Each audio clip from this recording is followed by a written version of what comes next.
blessing.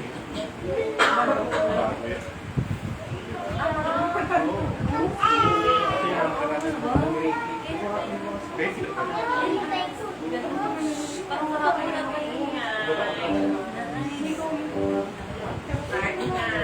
may nag-ano?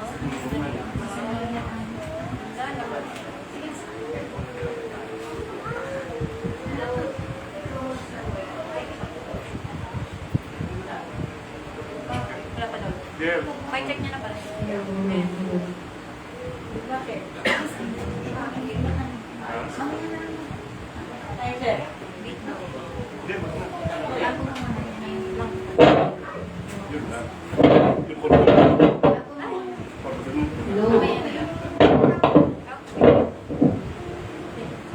Testing yung gitara.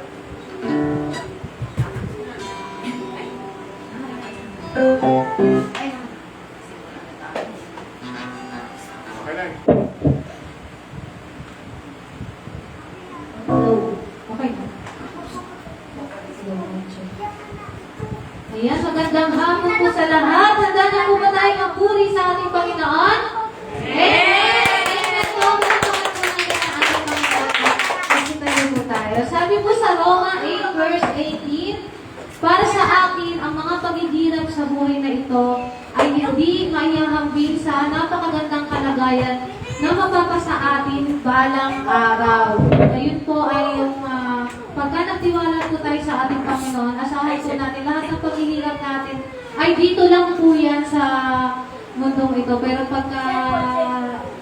pagkarating po sa kabilang buhay, ay magiging masagana at masaya ang ating pamumuhay. Basta magtiwala lang po tayo sa ating Panginoon. Amen? Amen!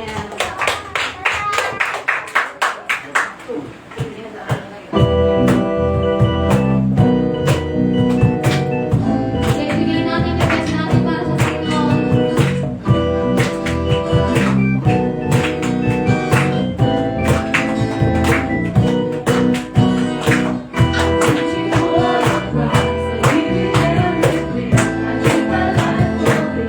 What I live for.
From the everlasting to the one with me, the Father's only Son sent to me, to make me.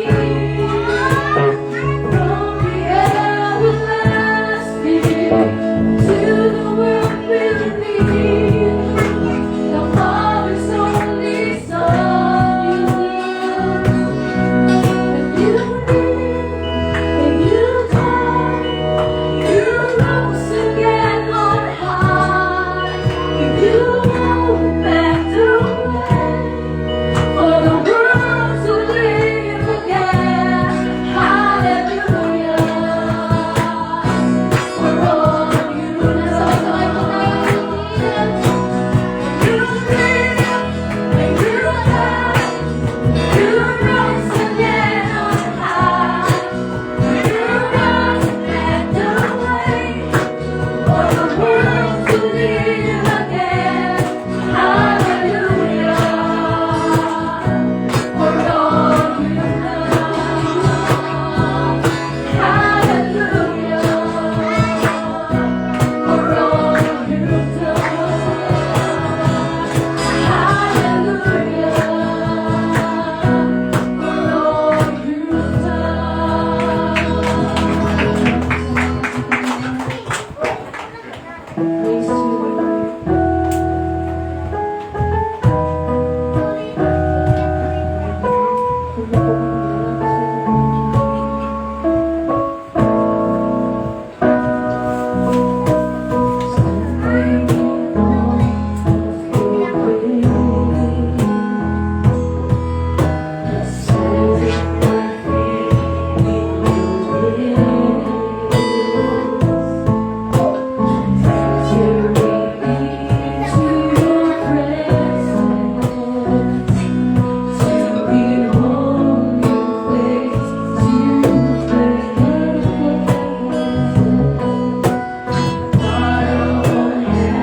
Tayo po'y manalangin.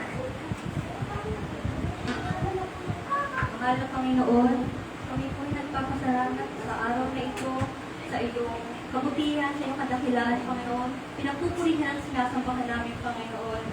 Kami po'y nagpapasalamat sa oras na ito at kami iyong muling tinipon-tipon upang ikay sambahin at upang makinig na iyong salita. Nawa, bigyan mo ang bawat isa ng talino, ng karunungan po, Panginoon, upang aming may sa puso, may sa isip ang aming matututunan sa araw na ito at nawa, Panginoon, na aming maipamuhay ang iyong salita, Panginoon. Dinadalangin namin, Panginoon, na patuloy mo po kaming patnubayan, ang mga members, ang mga staff ng ministry, Lord God, naway pagpalain mo kami sa araw-araw, Panginoon. Ikaw po ang tumugon ng aming mga pangailangan, Panginoon. Patuloy niyo po kami proteksyonan at ilayo niyo po kami sa kapahamakan, sa panganib at sa kahit anong sakuna na maaaring dumating dito sa aming lugar. Maraming salamat, Panginoon. Nawa proteksyonan at gabayan niyo rin po ang aming pastor na magsasalita sa araw na ito. Bigyan niyo po siya ng kalakasan, ganoon din ang kanyang pamilya. Bigyan niyo po sila ng pagpapala, Panginoon. At nawa, Panginoon, patnubayan siya ng iyong banal na spirito upang ang kanyang maipangalan, Panginoon, ay iyong kalooban lamang, Panginoon. Ikaw ang aming Diyos na buhay, Panginoon. Maraming salamat, Panginoon, tuwing pinalalakas mo ang aming mga kapatid na mga pinanghihinaan ng loob. Maraming salamat, Panginoon, sa iyong salita na laging nagpapalakas ng aming espiritual. Maraming salamat, Panginoon, sa mga pagpapalang pinagkakaloob niyo po. Patuloy niyo po kami gabayan sa araw-araw, ganun ng aming mga pamilya. Humihingi kami, Panginoon, ng patawaran sa aming mga nagagawang kasalanan, Panginoon. Naway patnubayan po kami lagi ng iyong banal na espiritu, Panginoon. At turuan kami maging tapat dahil ikaw po ay laging tapat sa amin. Maraming salamat, Panginoon. Dinadalangin namin na patuloy kami lumago sa pananampalataya sa iyo, Panginoon. Maraming salamat, Panginoon. Binabalik po ang lahat ng papulit pasasalamat. Ito pong aming dalangin sa pangalan. Amen! At manatili po tayo nakatayo, batiin po natin ng isa't isa. Isang linggo po tayo hindi nakita. Kaya, kamustahin naman natin ang ating mga kapatid. And, welcome po ulit, Pastor.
Pwede na po tayo maupo. Ayan, welcome po ulit, Nanay Rose. Ayan, masaya po ang nakakita po ulit tayo. Ayan.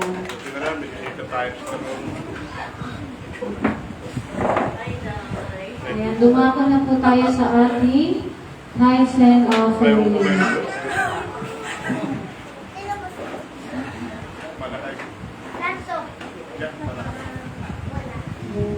hindi po tayo nakapag ano ng sobre, kaya pwede niyo naman po itulog dito. Nasa loob. Ay, nasa loob ba? Nasa loob? Inulog niyo na lang po dito sa ating ano.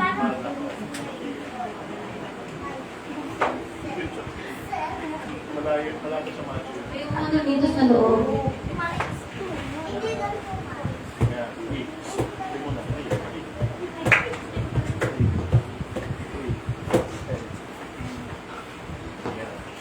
Double take.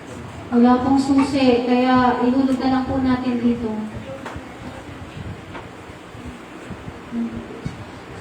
Sabi po sa Malakias 3 verse 10, "Dalhin ninyo ang buong ikasampung bahagi sa kamalig upang magkaroon ng pagkain sa aking bahay. At subukin ninyo ako ngayon sa bagay na ito. Sabi ng Panginoon ng mga hukbo, kung hindi ko bubuksan sa inyo ang mga dungawan sa langit, at ihulog ko sa inyo ang isang pagpapala na walang sapat na silid na kalalagyan." Kaya lagi po natin pinapaalala na yung para kay Lord ay dapat ibinibigay po natin sa Kanya dahil kapag naging tapat po tayo sa ating pagbibigay, sobra-sobra pa po ang ating matatanggap mula sa Kanya. Amen po ba? Amen! Kaya habang nag-offering po tayo ay awitin po natin ang We Bring. Sige pa.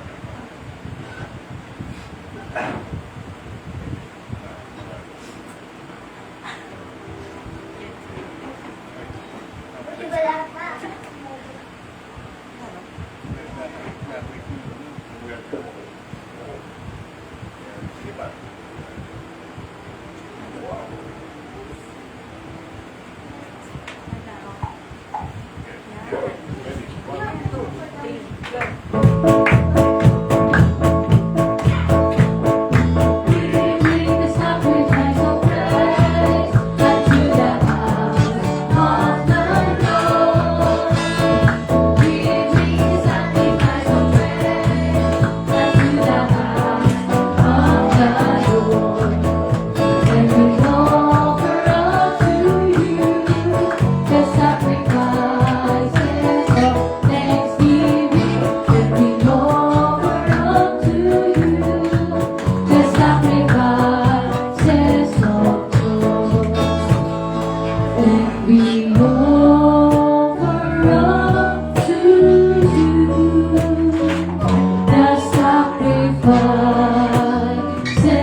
Ngayon lang po na tayo sa ating announcement. JTCS Worship Service every Sunday, 3:30 p.m. hanggang 6 o'clock p.m. Sana po bago mag 4, nandito na po tayo para saktong 4 o'clock makapag-start na po tayo. And prayer meeting every Wednesday, 5 p.m. hanggang 8 p.m. Everyone can join us. Lahat po tayo, pwede po tayong sumali dito. Kung may mga prayer request po kayo, pwede niyo po kami i-message or kontakin para maipag-pray po namin kayo. And JTCS Bible Study, Discipleship Class, 4 o'clock p.m. hanggang 5:30 p.m. At ang teacher po dito ay si Teacher Shelo. Nakaka-2 session na po kami. Sana po sa next Saturday, madagdagan na po kami. Para ibang mukha naman po yung makikita namin. Marami po tayo matututunan dito about kay Lord, about sa pagdidisciple. Ayan. Next po. JTCS needs more volunteer for music, technical support, and ushering department ba yan? Department. Ayan, kung sino po yung may mga talent dyan, huwag niyo pong itago. Gamitin po natin ito para sa Panginoon. Si Rainier. Kailan yan?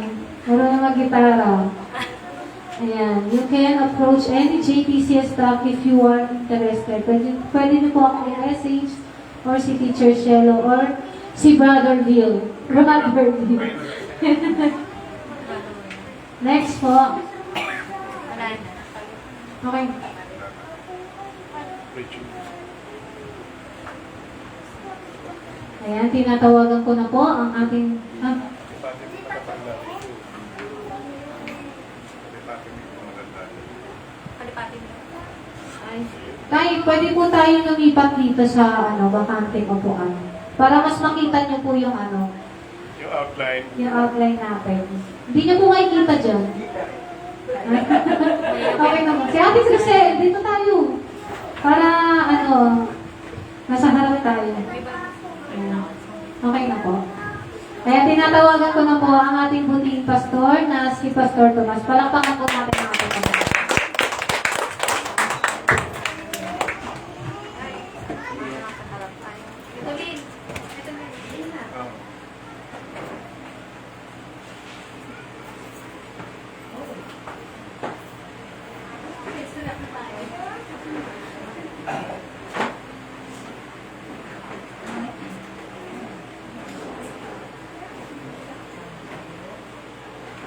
Maganda.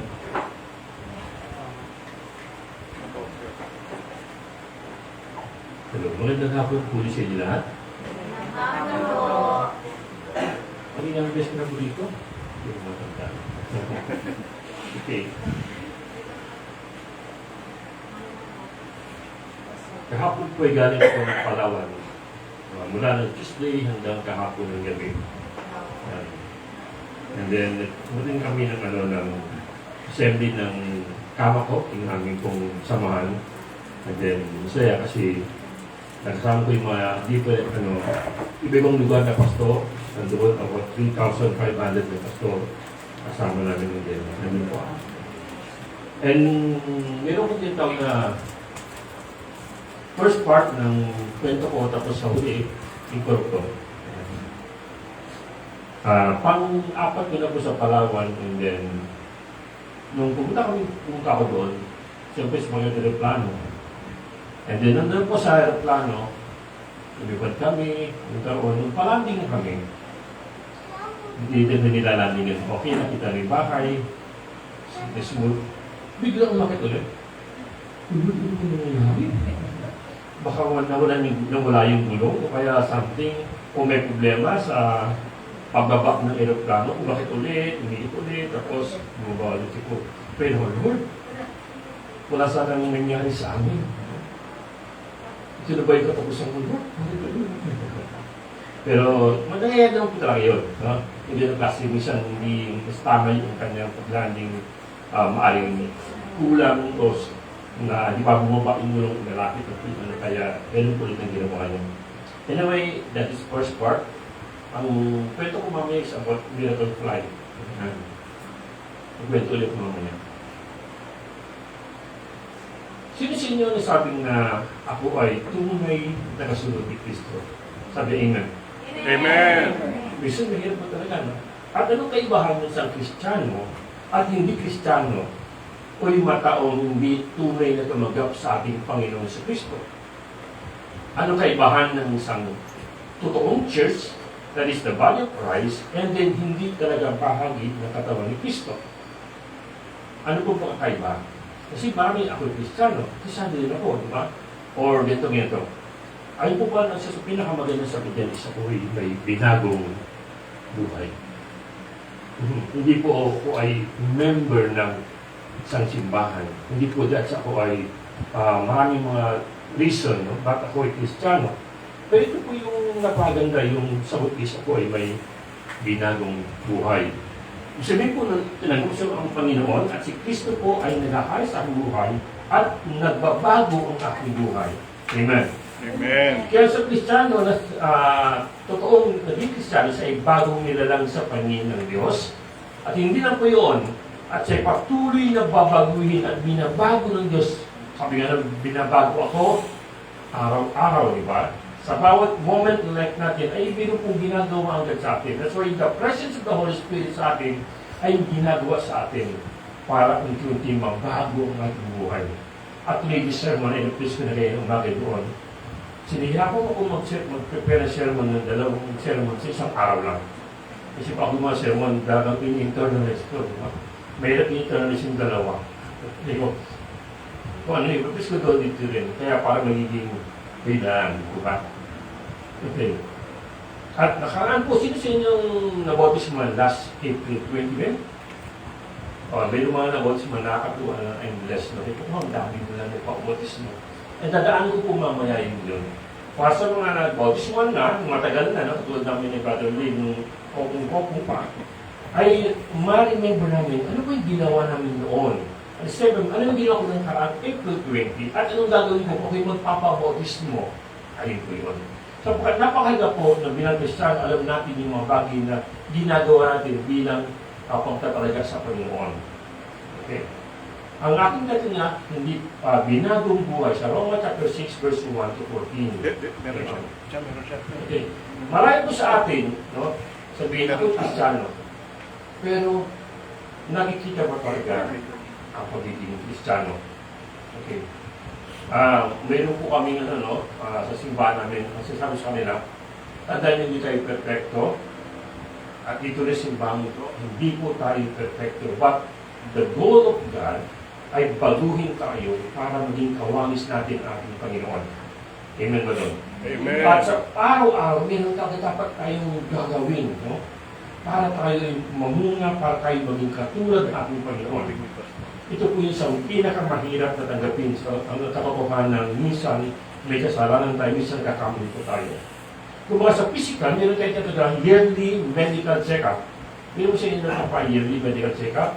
Sabi pag ikaw yung medyo edad na, kailangan meron kang minomonitor. BP mo, yung blood sugar mo, everything. No? At tayo rin po, hindi na po sa ating physical, but also sa ating spiritual, meron pong check-up. Okay. Sabi si Van, lagi tayo magkaroon ng spiritual check-up po natin. Pagkat minsan natin alam, saan ba tayo bilang Kristiyano? Kamusta na po yung ating buhay spiritual? Baka mamaya yung gawin natin, hindi na gawin ng ating Panginoon. At naging normal. Sapagkat minsan, sabi lang ito, pag ikaw ay hindi na po tayo kita mo nga, Philosophy Brother. Minsan po kasi, habang tumatagal tayong Kristiyano, at minsan inaalagaan sa ating buhay Kristiyano, yung normal na ginagawa ng tao sa labas, o hindi malampalataya, ay naging normal na ginagawa ko natin. At minsan tayo dito sabay na sa agos ng mundo dito. At hindi na napapansin, mali na pala ginagawa ko. Sa pasamundo ngayon, ang paggawa ng kasalanan ay normal. Di po ba? Marami po sa buhay ng maraming tao ngayon na normal na po yung ginagawa. Sa paningin ng Diyos, ito ay kasalanan. Pero sa paningin ng tao, it is normal. Pag hindi ka gumagawa, ikaw ay weirdo. Diba? Pag ikaw ay nabubuhay sa ayon sa Biblia o sa ayon sa Panginoon, ikaw ay weirdo.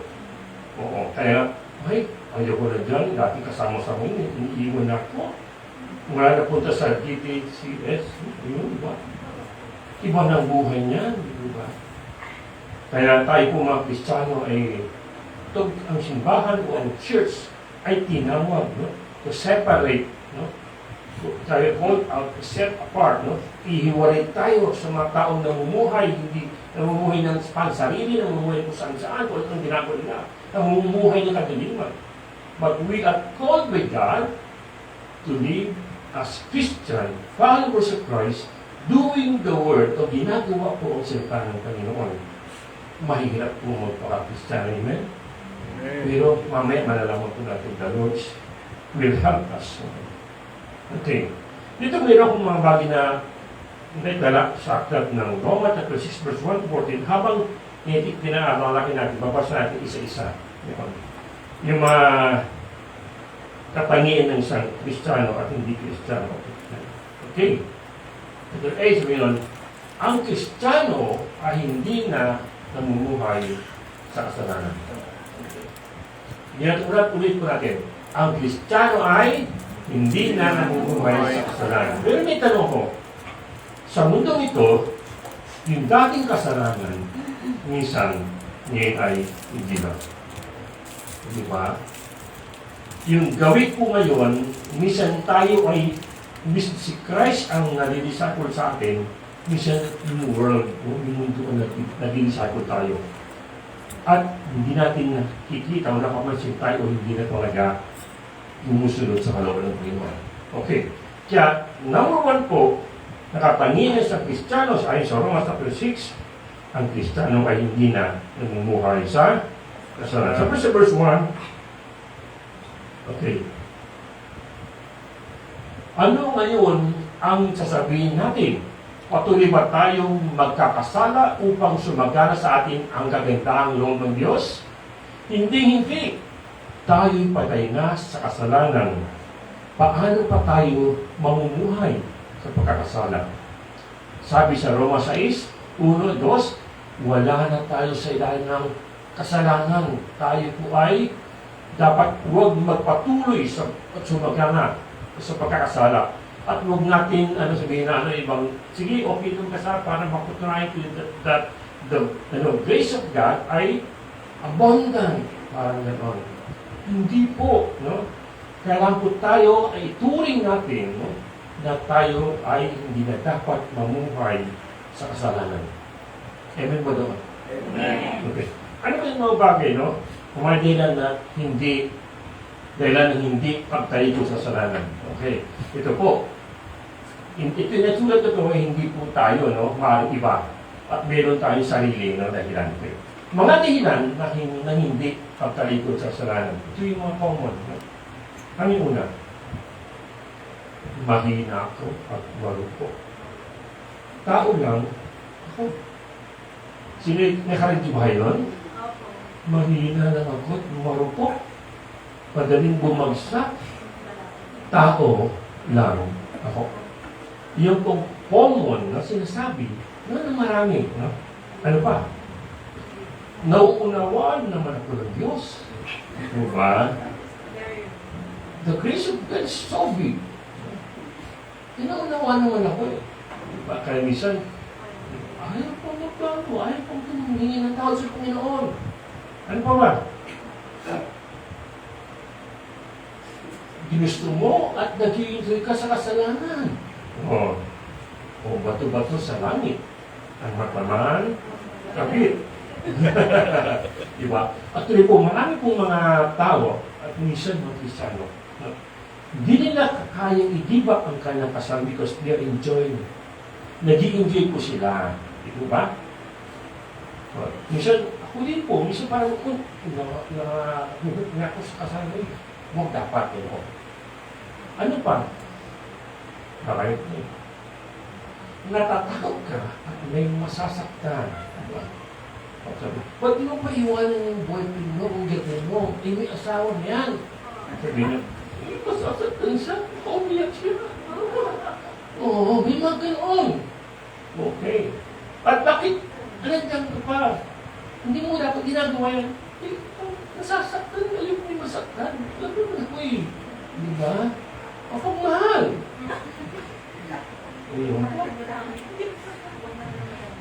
Ano pa?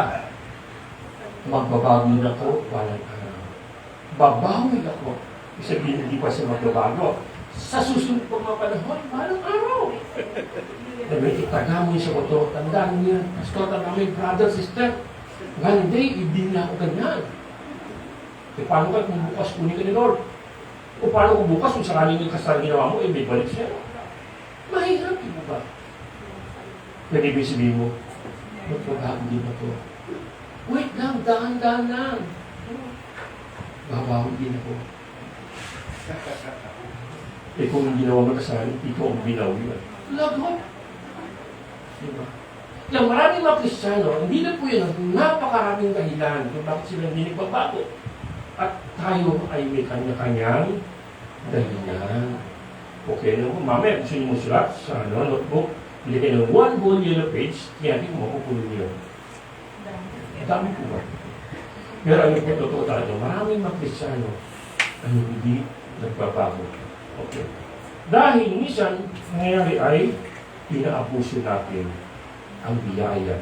Sabi nun, huwag abusuhin ang kagandahan loob ng Diyos. Ulit natin, huwag abusuhin ang kagandahan ng Diyos. Pagkat ang Diyos ay mababang loob, mawain. Andiyan, handa kayo patawarin. Huwag niyo pong abusuhin. Ano po ba yun? Huwag po, hindi po maganda po yun, di ba? Kung saan po ang nanay tatay niyo ay napakabait. Tapos gumagawa ng paraan para mahabol ka ng something sa kanya. Binabola-bola mo para magawa yung gusto mo. Na ayaw na magulo natin, di ba?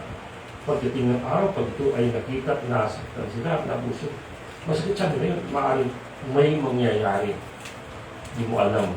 Nakawala pa sa'yo ang dati ano pong sina pinagpapalo sa akin, pakpak ng kawayan, ano ba, sinturon, hangir. Sino sila nakahapon may hangir doon dito, ano? Ano pa?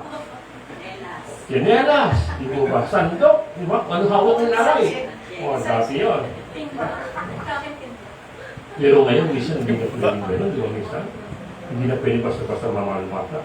Kaya minsan maraming bata ngayon nakapusi yung magulang. Pero kay God, hindi natin siya pwede abusuhin. God knows everything. Huwag po tayong mag-abuso. Abusuhin ang kagandahan ng Diyos. Amen? Kung may mga bagay na mali sa atin, come to God in repentance. Lumapit ka rin tayo sa Panginoon. Huwag naging tayo nababawi ako, Lord. Alam ko, Lord. Alam mo buhay ko, di ba? May masasaktan, di ba? Minsan, sa kanya, hindi na ako naging ko.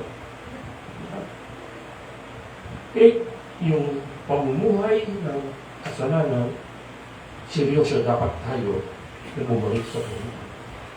Amen. Pangalawa, ang Kristiyano ay may pakikipag-isa kay Kristo. Okay, ano po yung nalagay doon? Number 1, kasama sa kamatayan ni Kristo.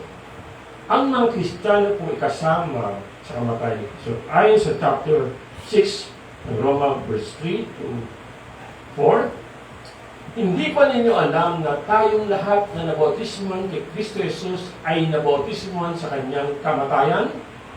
Sa mga tuwid, tayo'y namatay at nilibing na kasama niya sa pamitan ng bautismo upang kung paanong binuhay muli si Kristo sa pamitan ng nakilang kapangyarihan ng Ama, tayo rin ay magkakaroon ng panibagong buhay. Ang tunay, ang Kristiyanong tinubos ng Panginoon, sila ay kasama, no, sa kamatayan ni Kristo doon sa cross. Okay. Siguro sa mga umakil na discipleship. Ito po ito.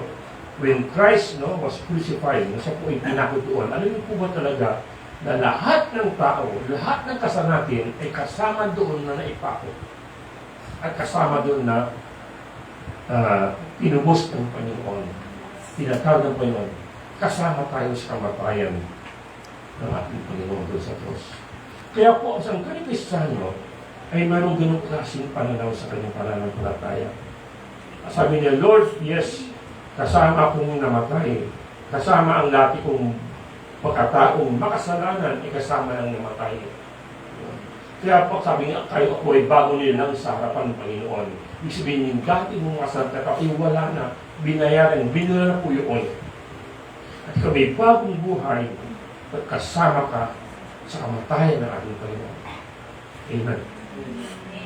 Even though 2,000 years ago nangyari yun. Mula noon, lahat ng henerasyon, lahat ng tao, yun ay ginawa ng Panginoon. Wala na ibang Kristong karating para mamatay sa kasalanan ng tao.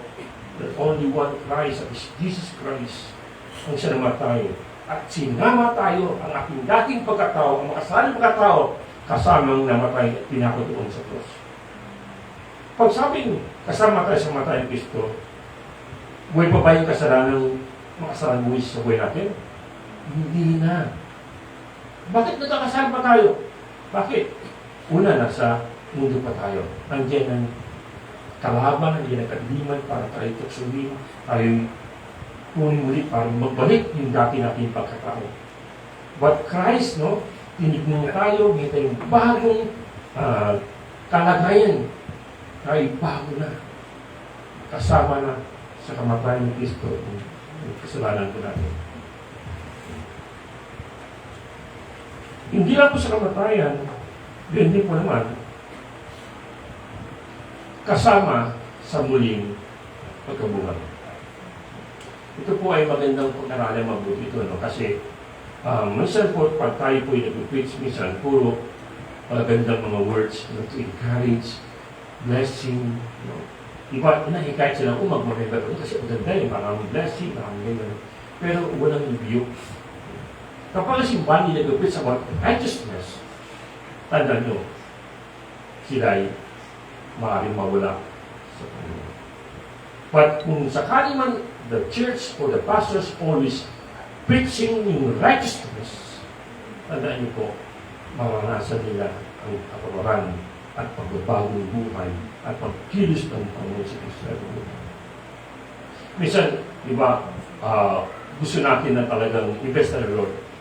Ano po, the secret of blessing of God is not, Lord, bigyan mo ko. O Lord, nag-serve ko. Yung isang pusong hanggang umid ng tawad sa Panginoon at magbago. Sabi nun sa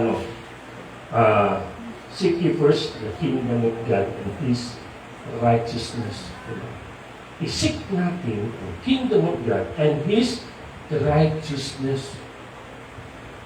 Hindi po ang blessing i-seek natin kay God. Kasi pag na-seek natin yung kingdom of God, siya the King, Lord, and also His righteousness, magpa-follow na lang yung blessing of Lord. Para sa atin, that's why nasimbahan because they are seeking blessing. Not the King, not the righteousness. Kaya pag nilibig mo siya, ano nangyari? Nakalis na yan. Ano sabihin nun, ang nanak, pag tinapit mo ay masakit. Maraming kasalang parang namamagang sugat. Actually, pag minana, hilib na, hindi masakit sakit. Hindi pang pautak pa lang. Namamaga pa lang. No? Kaya, mga Kristiyano, maging seryoso po tayo sa pagmumuhay ng pag-seek sa kingdom of God. Ang kingdom of God is full of righteousness. And God, His kingdom, ang nagahari ay ang God, with His holy God. Okay? Not an ordinary man. Not the king na tulad ni David, ni Solomon, o sino man, but our King, our God, is a holy God. That's why we will not only seek Him, but His kingdom, but also yung righteousness niya. Why we will seek His righteousness? Para lang malaman? No. But to realign yung buhay natin na kung anong mayroon ang ating Diyos bilang ating Panginoong Banal. Amen? Amen. Sabi nga sa Lord's Prayer, yung first part, sinila ako sa Lord. Our Father, who art in heaven, hallowed be thy name. Thy kingdom come, thy will be done. Napansin niyo ko yung sa Lord's Prayer, at sabi yan, thy kingdom come. Ano ibig sabihin yung kaharian, yung kingdom mo ay bumaba o maranasan po namin. And the kingdom of God is kingdom of righteousness, kingdom of light, not kingdom of darkness. And sabi niyo nun, the kingdom come, thy will be done. Thy will be done. Not the will of others, not the will of yours, but the will of the Father. The will of the Holy God. The righteous God. That's why going to God, you need God. You need to seek God. No? His righteousness. His righteous kingdom. Kung sa prayer, yung mga kasunod, puro, minsan, petition, thanksgiving na. It's more on seeking God and seeking His kingdom or righteous kingdom.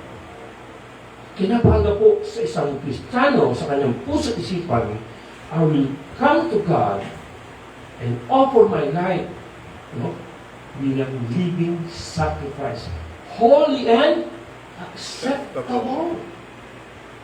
Kung pagpupuli-bulayin niyo po yung mga bagay na yan, ang goal talaga ng God, that's why He redeemed us to make us like Christ.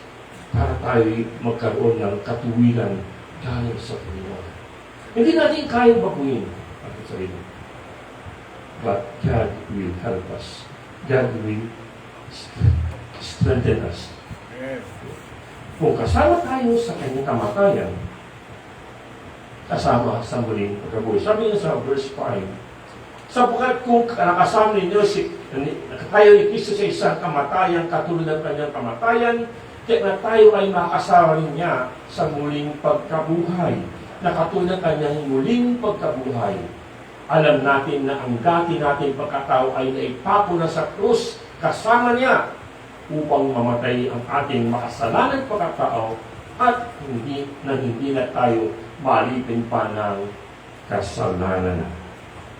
Malinaw na muli po. Po, kung mabasa niyo natin chapter 6 ng Romans 6, mula sa first verse hanggang sa huli, mauunawaan niyo ang gusto ng Panginoon sa pamumuhay o panibagong buhay bilang Kristiyano.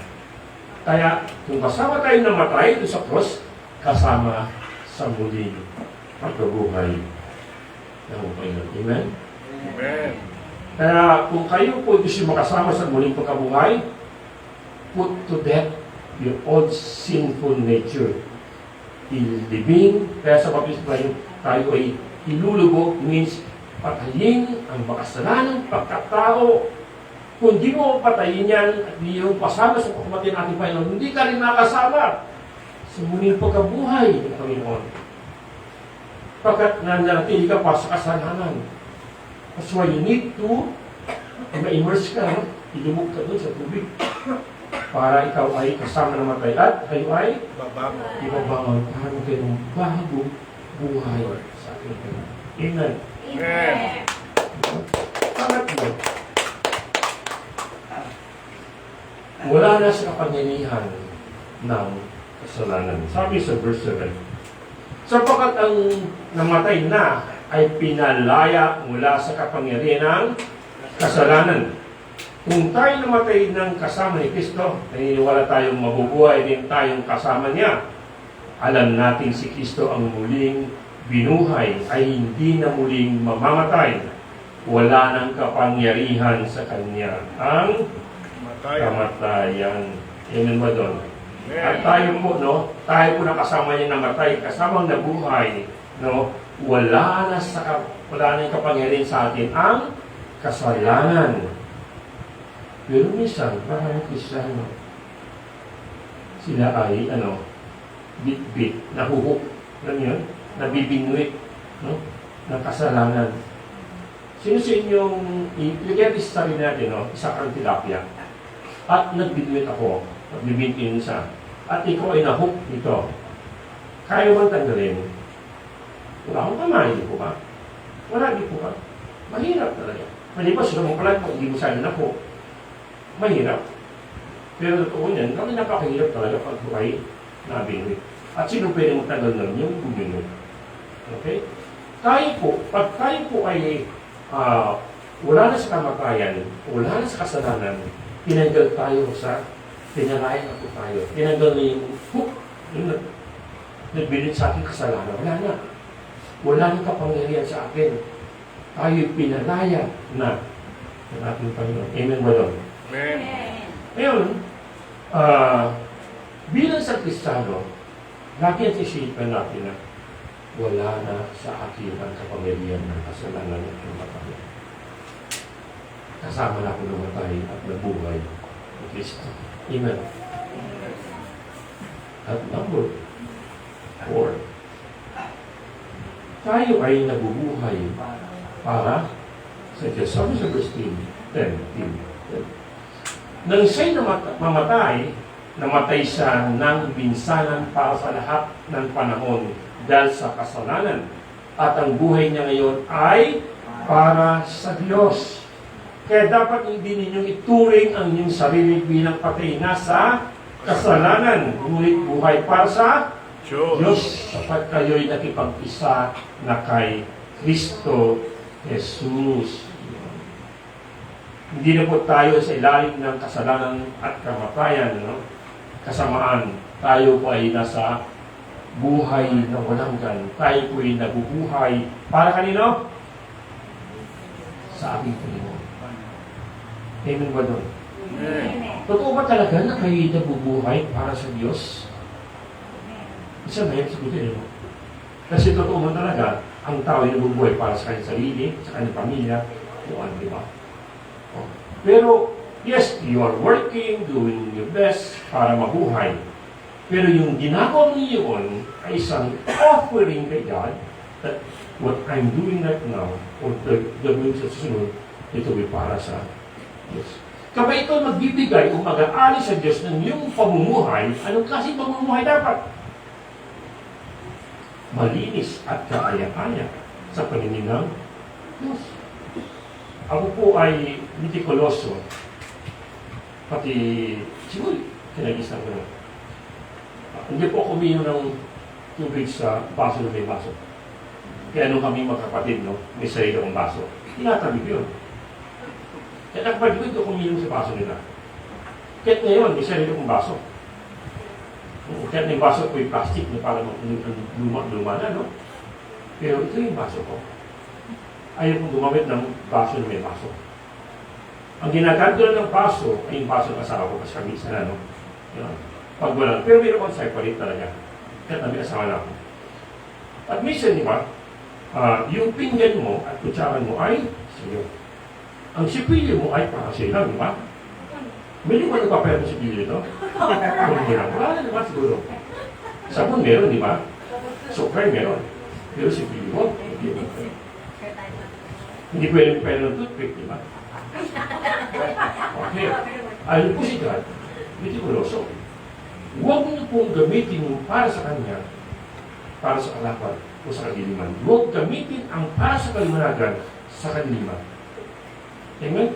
Amen. Kung ikaw ay para sa Diyos, para kayo ka? Sa Diyos, omnipresent. 100. 100%. Not 50-50. Not 20-80. Not 99-1. But your heart and your mind will decide, Lord, 100%, ako ay para sa iyo. Sa pag-aasawa, di ba? Sabi ng mag-asawa, sila yung susumpa. Kasamahan kita habang ganun boy. Ikaw lamang aking mamahalin. Wala na, di ba? Mas sabihin isang babae o lalaki, 80% mamahalin kita. Hindi ka makasalan. Kakalinin yung 20%. Isip yun. Baka may dumating. Hindi. Di ba? If you love somebody, especially your wife, pagpapsaga, 100%. Sa kanya naman, pagmamahal bilang asawa. Amen? Amen. At ganoon din si God. Lalo si God.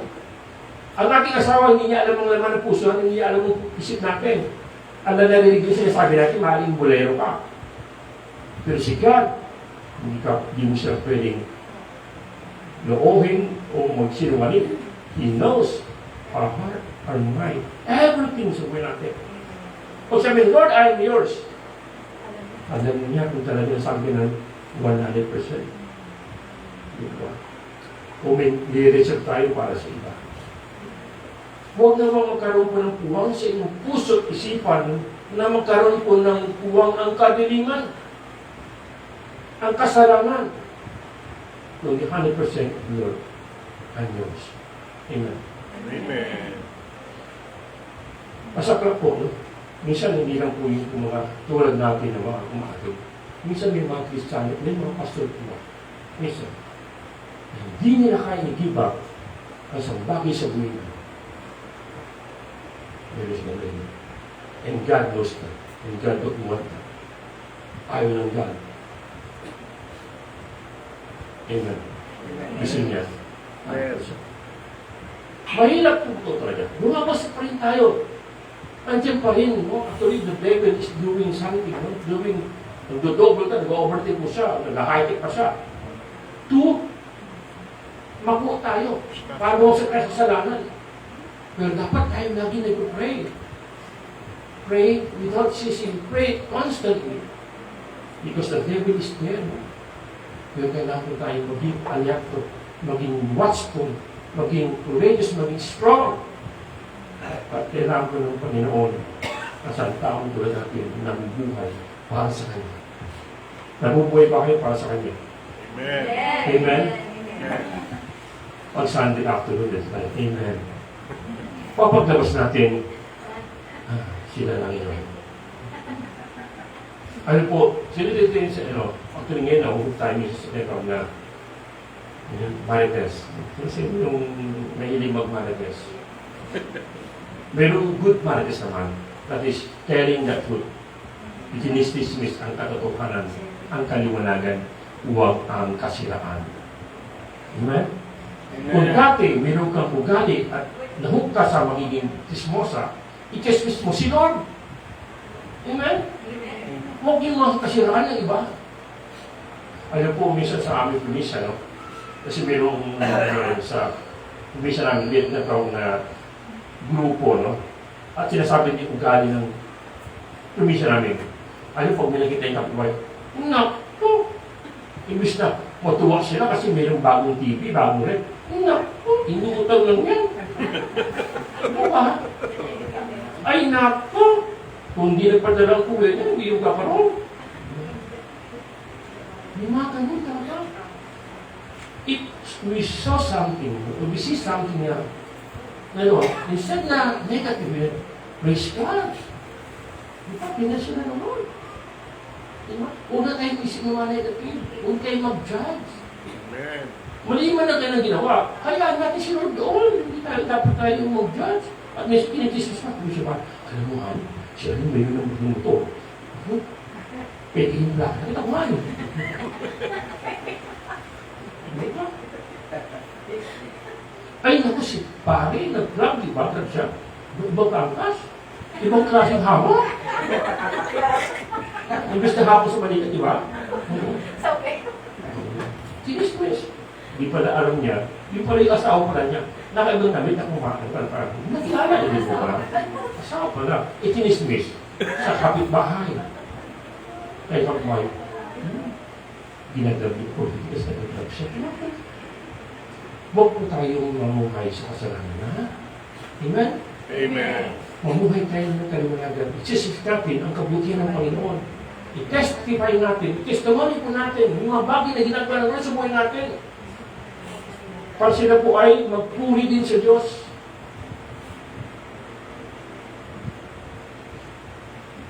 Ano? Kasangkapan ng kabutihan o katuwiran. Sabi nila sa verse 12, 13, huwag na ninyong pagariin ang kasalanan sa inyong mga katawang may kamatayan upang hindi na ninyo sundin ang masamang hilig nito. Huwag na ninyong ipailalim sa kapangyarihan ng kasalanan ang alinmang bahagi ng inyong katawan bilang kasangkapan ng sa paggawa ng kasamaan. Sa halip, pasakop kayo sa Diyos bilang mga taong namatay na at muling binuhay at ihandog ninyo sa Kanya ang inyong katawan bilang kasangkapan sa kabutihan. Yan. Sabihin, Lord, dati akong kasalanan, pinubus mo ko, pinatawad mo ko, bigyan mo ko ng bagong anyo, bagong nilang nako, gamitin mo ko sa kabutihan. Gamitin mo ko sa katuwiran. Gamitin mo ko sa kaliwanagan. Amen. Huwag tayong magsasideline ng paggamit sa iba. Pag-araw, kaliwanagan daw siya. Pag-gabi, nasa kadiliman. Bakit? Madilim ba siya dapat kadiliman? Maliwanag, kaliwanagan. Kaya lang po natin, kung tayo'y nabubuhay para sa Diyos, gamitin natin ang ating buhay para sa kabutihan at katuwiran. Amen. Sa'yo mo sa tabi mo, kanino ang kasangkapan? Kanino ka na sa kapan? Ano, ako'y kasangkapan mo. Ano is? Amen. etc. Ako ay gagamitin ng Lord to promote righteousness. Amen? Kaya po, pagdating ng araw, at tayo po'y patuloy binabago ng Panginoon, sabihin ng maraming tao sa labas na, ay, naku, ano yan? Unahin pa yan. At tuloy po, sa labas po, ang mata ng tao ay laging nagmamagman sa ating mga isa. At naghahanap ng butas sa para tayo iwarsa. Kaya mag-ingat po tayo. Kasi sila ay mga namumuhay, hindi ayon sa pamumuhay po natin. Kaya, ayusin po natin. Okay? Tayo'y maging kasangkapan ng kabutihan at ng kasibihan. Tandaan po, sabi tayo kasamang namatay doon sa cross at tayo kasamang nabuhay at ibigin natin ang buhay natin para sa Kanya. Sabi sa verse 14, sapagkat hindi na dapat maghari sa inyo ang kasalanan dahil kayo'y wala na sa ilalim ng kautusan kundi na sa ilalim ng kagandahan loob ng Diyos. Wait, sapagkat hindi na dapat maghari sa inyo ang kasalanan dahil kayo'y wala na sa ilalim ng kautusan kundi na sa ilalim ng kagandahan loob ng Diyos. Tayo po ay nasa biyaya at kailangan ng Diyos. Yes, hindi po tayo perfecto. No? Marami tayong kulang. Marami tayong nagagawa minsan. No? Nagkakamali po tayo. But the grace of God is there to forgive us. Bless us. But the problem is, kung ito ay parang ginagawa mo lang siya, hingi, pero nagagawa pa rin, no? Hindi pa rin ng, gumagawa pa rin mali. Alam natin yan. Kung isipin, natatawanan na ako. Ay, if you ask forgiveness, your heart and mind ay nag-dedicate o nag-decide to do the will of God. Gagawin ito. Mahirap man. Kung sabihin niya kay Babok sa minsan parang nagkakamali pa tayo. But the Lord's grace is there to forgive us. Okay, tingnan mo natin yung ano. Actually po ito yung verse na ginagamit ko pag nag-lecture ko ng baptism. Tingnan mo natin yung kahuli ka ng baptism. Okay, kasi hindi nakalimutan na. Pag-ulit paano ka namumuhay sa kadiliman o sa kadiwalayan? Okay, sino po ang nasabing na sa kadiliman ang kanyang pamumuhay? Wala po, hindi po ba? But tayo ay namumuhay ayon sa kaliwanagan. Amen. Ito. Kawal na ng bautismo. Kasi ito ay may kinalaman sa puso. Ito ay pagsunod sa halimbawa ng Panginoon. You were baptized and you are willing to be baptized. Maaaring sa susunod na baptism yun, no? Hindi naman bautismo. Ang ibig sabihin nun, I want to follow Christ's example. Ay, hindi baptismo na po ng Biblia. Oh. Diba? You know, this Christ was dedicated, minsan bata pa naman. Tinapos time po para sa iyaray. Sa po, panganay na lalaki, no? Talagang normal na po na sa kanilang kultura. But at the age of 30, pumunta kay John the Baptist and nagpa-bautismo siya. Ibig sabihin po noon, we will go magpapabaptize because we want to follow Jesus' example. Second, pagpapahayag ng pananampalataya. Na ako ngayon ay tagasunod ng Panginoon. Ako'y kasamang namatay doon sa krus sa Kalbaryo. Ako'y bago nila. Therefore, ipapahayag mo ang iyong pananampalataya. At ayon sa salita ng Panginoon. Pangatlo, pagtalikod sa kasalanan.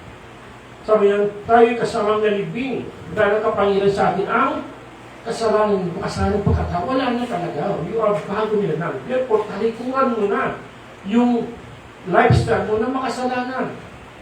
Yung inaalagaan mo. Baka inaalagaan mo sa ngayon, malaki na. Pwede sana kung pwede ibenta, hindi mo pwede ibenta.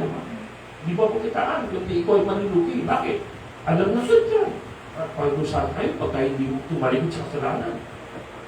Maaaring hindi ka Kristiyano kasi you're enjoying. But if you are a Christian, following Christ, and you want to be baptized, means you are willing na talikuran ang kasalanan. Pagtapalaga ng bagong buhay. Kaya may bagong buhay, itatalaga natin ang ating sarili, ang ating bagong buhay para sa Diyos. No? Para sa Kanya lamang natin buhay. Pagsunod sa salita at kalooban ng Panginoon. At handa kang sumunod sa salita ng Panginoon, sa kalooban ng Panginoon bilang Kristiyano. At kaya, pagpaparangal. Because bibigyan natin ng luwalhati, ng glory ng God sa ating pamumuhay. Kaya sabihin nun yung ating pamumuhay, no? Pamuhay tayo na may kabanalan. Iaya ang sarili natin, no? Isakripisya ang sarili natin bilang ating pagsamba, bilang ating pagbibigay ng karangalan sa Panginoon. Marami sa atin talagang gumagawa, active siya sa ministry.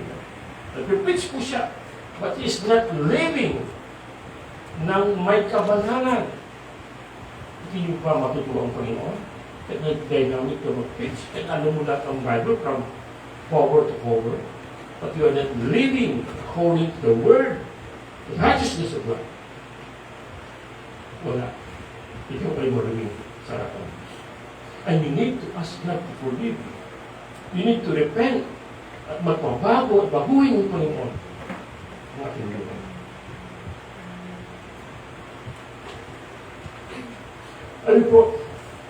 Ano po yung sa Matthew chapter 28, verse 19 and 25? Go and preach the gospel, no?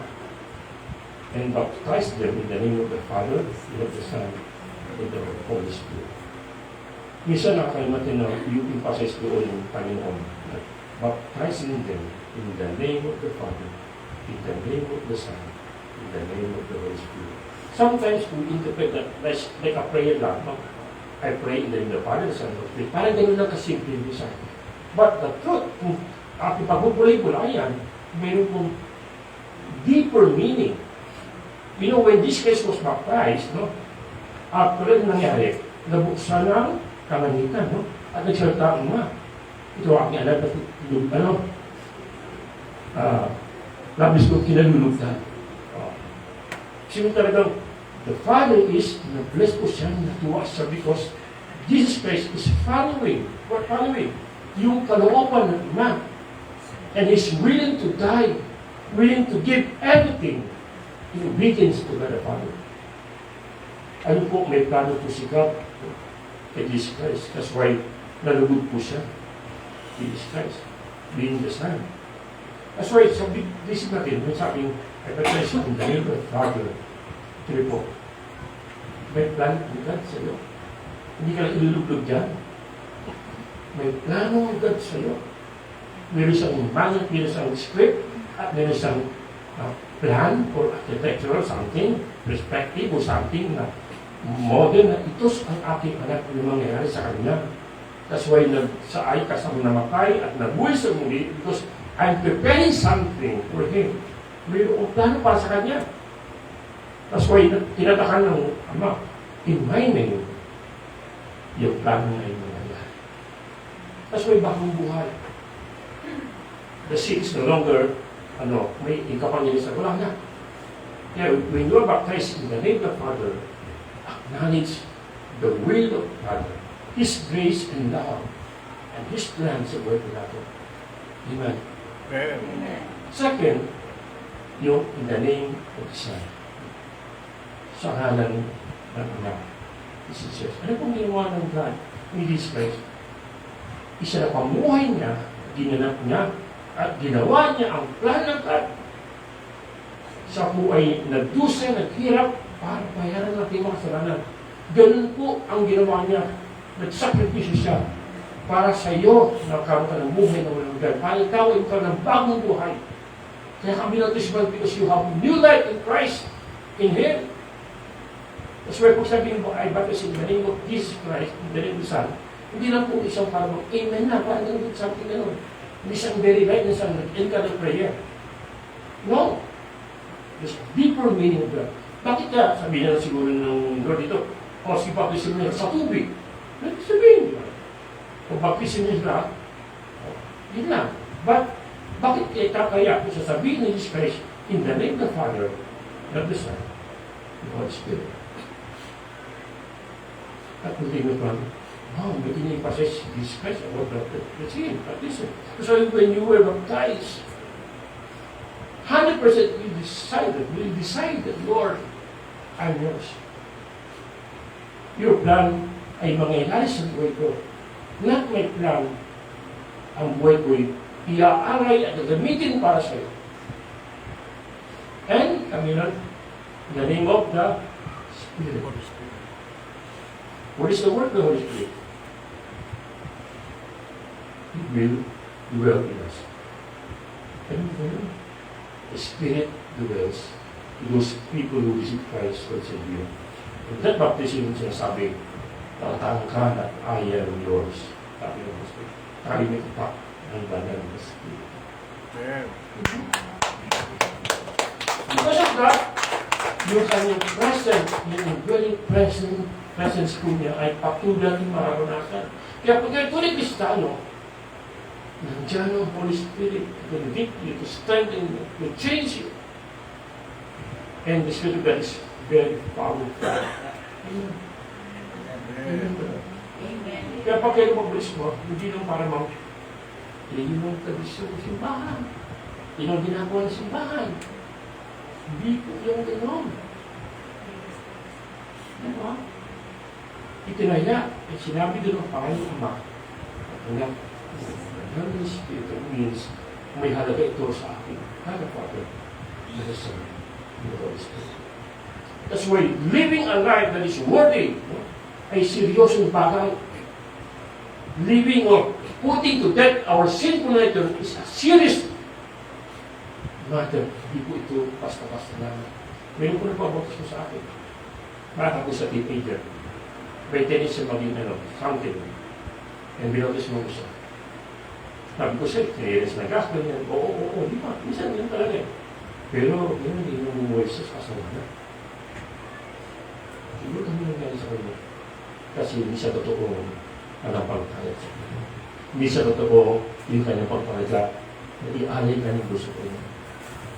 Diba?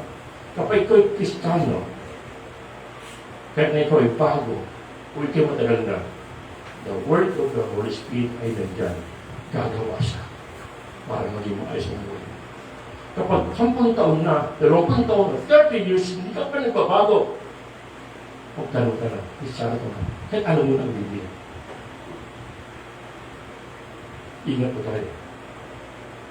Amen? Amen. Tayo rin naman, ingat din tayo. Kung talino ako, nagsabi ko ako, tawag ko na, picture na ako ngayon. And yet your lives not living in light, not in darkness. Mali sa Sunday, hindi. Pero sabi ng asawa mo, ituturo ka mo dyan. Hindi ka na Christian. Marami ang magagaling, pero hindi binago ang mga. Marami po kunwari, pero hindi binago ang mga. Ano po, masarap maging Kristiyano, mahirap. Kaya ang mga Kristiyano ay kasama-sama, nakakapanag, aawakan, natutulungan. Let us live one another. Let us magkagad tayo, palakasan tayo. Mahihirap tayo, pero because of the Holy Spirit, tayo lalakas. Amen? Amen. Tatagunin tayo. Hindi man ngayon, pero dating araw, na unti-unting babaguhin ang ating buhay from glory to glory. Pagdating ng Panginoon, pagbalik niya, kamukha natin sa portrait yun at makikita na ito pala ang plano ng Diyos sa atin. Ito pala ang magandang itsura na tumas na mula sa ating Panginoon. Hello? Handa ba tayo magpabago sa Panginoon? Amen. Handa ba tayo ipakita sa mundo na you are binago ng Panginoon? Amen? Amen. Sinabi niyo, no? Sino pa sa inyo ko lang ba? Si God. Kaya mamaya, Lord, pag-uwi niyo, kaya mamaya, Lord, turo mo kong hindi mo kinuha. Turuan mo kung dito sa lahat ng bahagi ng buhay ko. Ano po, malaki po talaga ang nagagawa ng isang tao na mumuhay. Okay. Either prayer by righteous man, available us. Ngayon, wala pa kayo doon? Ano po na ito? Karoon ito ng aking kwento kanina. Meron pa. The miracle fly. Ano yung kaninang kwento ko? Sumaya ko nirpaw, kung napalawan, kung salamat, kumanding na ito, tumutuwa na ako. Salamat. Kasi pag may maulap, magalaw-galaw, di ko ba? Ay nakalanding na, salamat. Hindi na yung bahay. Kita pa niya yung umakit ulit. Kung nangyari, pag umakit ulit, lumipad ulit. Okay na naman po, Lord. And then, naalala ko pala, 2005, nalisip, 20 years ago. Sumakinig may aeroplano. So I call it Vera Tulfure. Dahil makinig. Ano minsan, sa kwento na nalitiin sa mind. Pero yung message, sinuha ko lang. Kasi sabi ko doon sa isang anniversary, nakandaan yung illustration ko, hindi yung outline ko. Ito yung kwento. Inimbitahan kami ng makibilang ng Korea, Pagkakas Korea. Pangalawang punta ko doon, 1995, after 10 years ito, pumalit po ko doon. Kasama aking asawa ko. Noong una, solo ako. Nung kasama ko na asawa ko, but by that time, mahigpit ang Korean embassy. Kasi marami nag-PNP, kunwari religious, kasama sa isang pastor, galing doon, ay kanya-kanya, nagawawala na yung mga visitor, yung mga turista. Kaya nagigpit po ang Korean embassy. Okay. At bawat magpapunta ron, ini-interview talaga. Okay. Dati di magpamasyadong, sabi ko, Lord, ulit kami ng asawa ko. Turo mo kami pumasa, nakakabali talaga. Pagdating ko dun sa Korean embassy, sa may asawa ko, ako na yung susunod, tinawag na yung pangalan ko. Umanta ako dun sa window. Asawa ko kasi kasi doon. Tapos pagkakas ko, Pastor Tom! Sabi na sa loob, kasi hindi ko makita eh. Pastor Tom! Ayun pala, yung Koreanong yun, ay nakasama sa feeding program sa Makati. At minsan sa simbahan ko sa Tagaysa.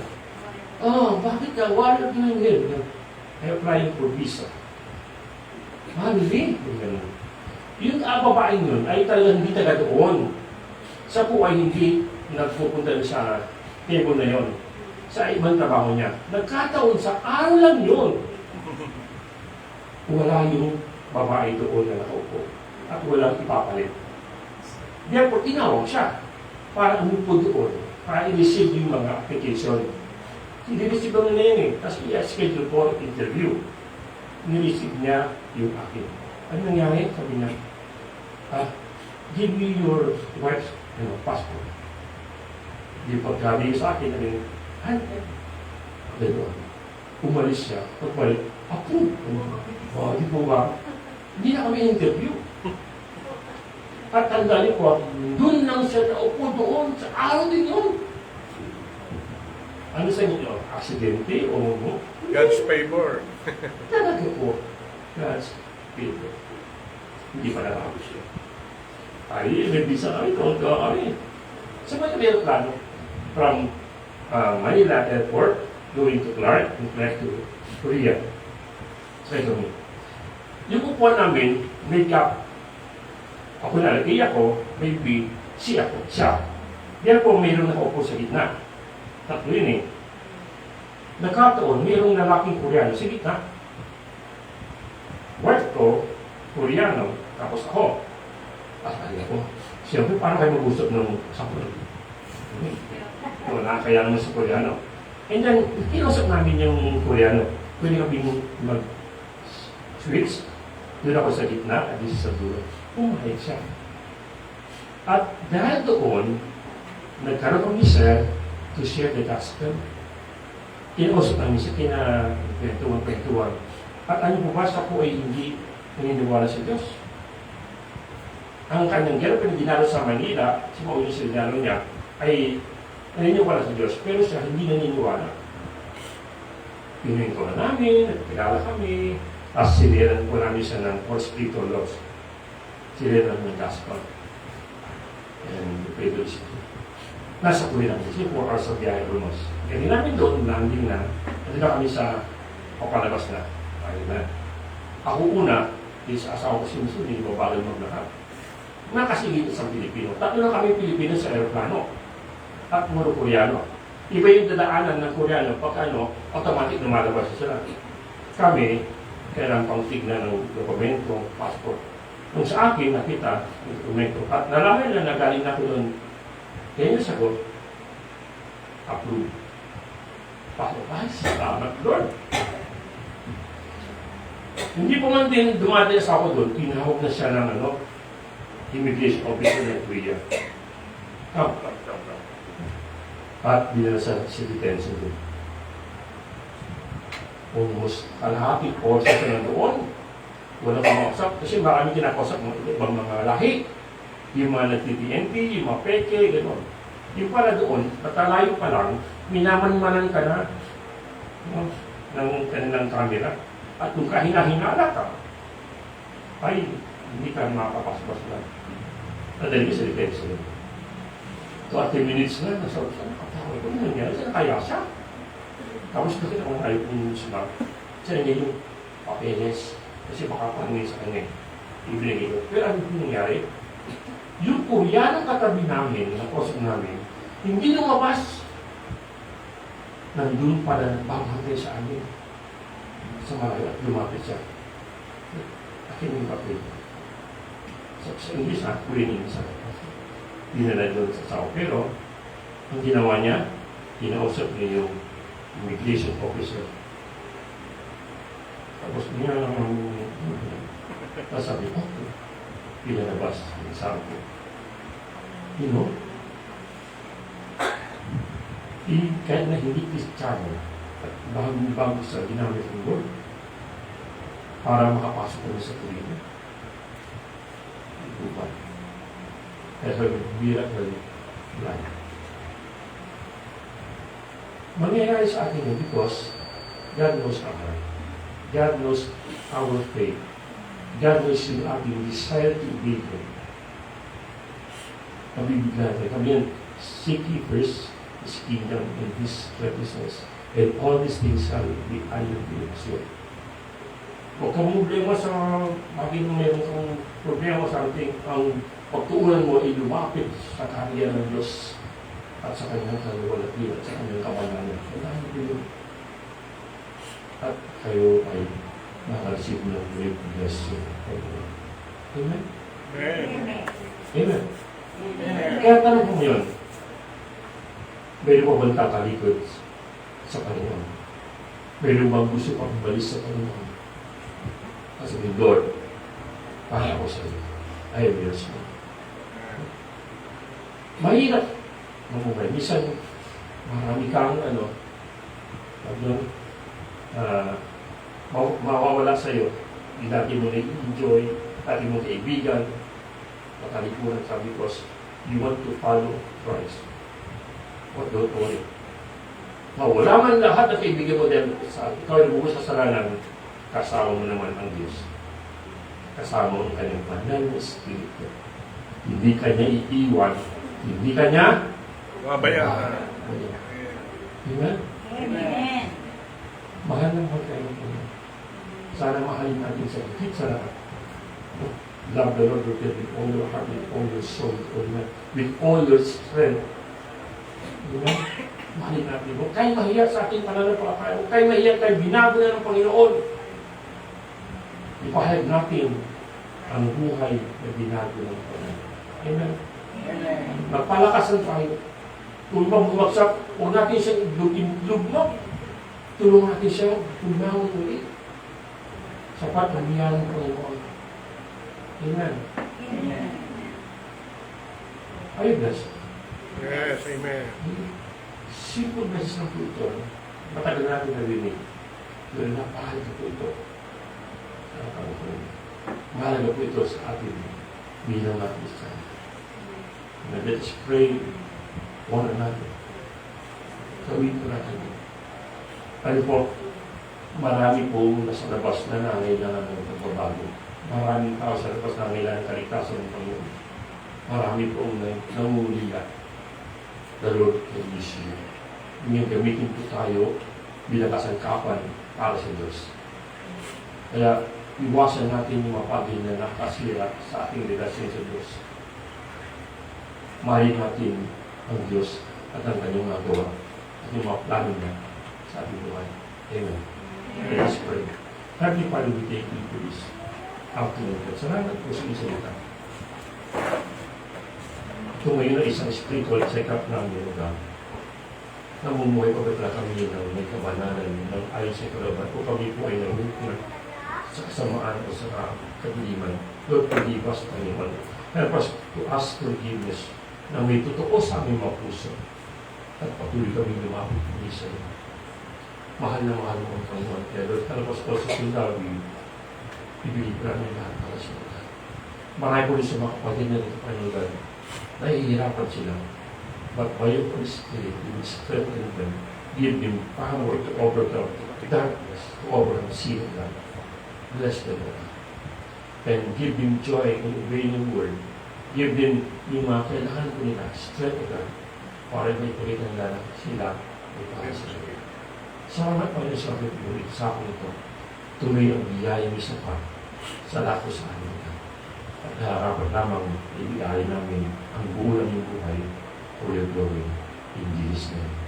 Amen. Amen.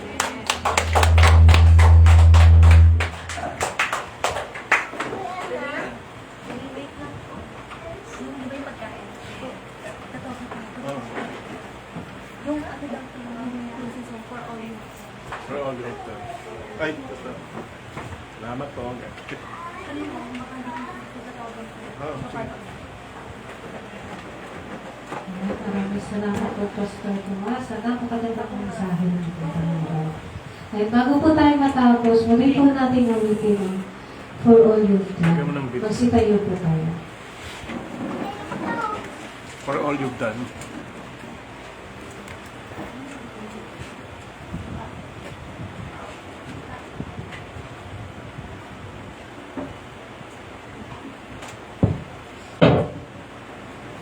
One, two, three, and...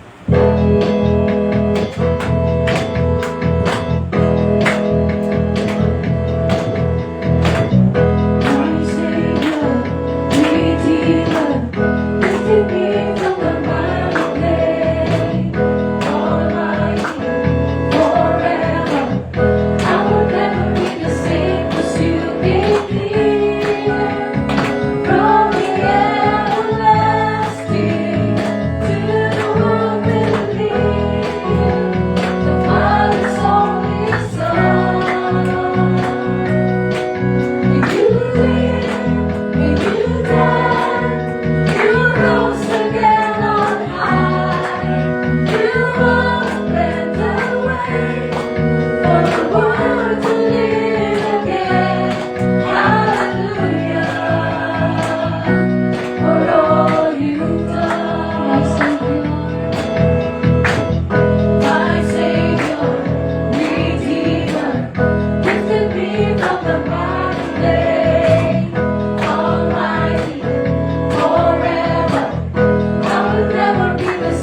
Yan. Yan. Merienda na. Merienda. Wait lang po, meron po tayong merienda. Papunta pa lang po. Iwan na lang po tayo siguro dito.